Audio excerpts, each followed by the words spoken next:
Hi guys, welcome back to my channel. Today I'm going to show you how you can fix Isdone.dynamic link library error.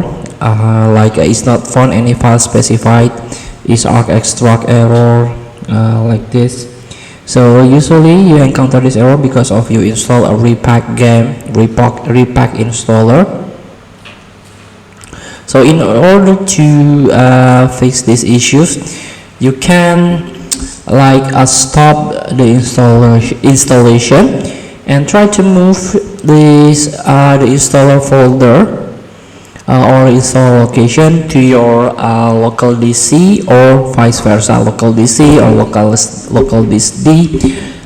Usually you have to move into the default installation, like the local DC, or you can move to the desktop.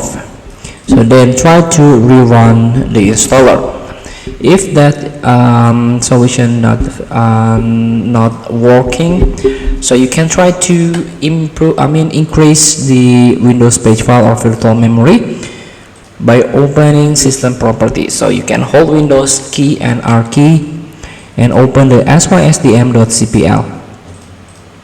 Click OK. Then you can click Advanced, click Performance Settings.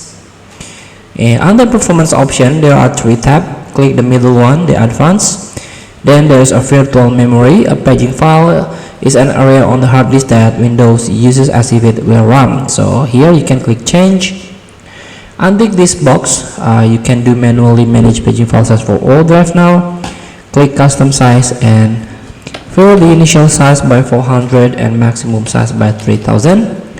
You can click set. OK, apply and restart your system, then reinstall your repack game. Feel free to try. Thank you for watching. Don't forget to comment, like and subscribe, and click the button below. See you in the next video.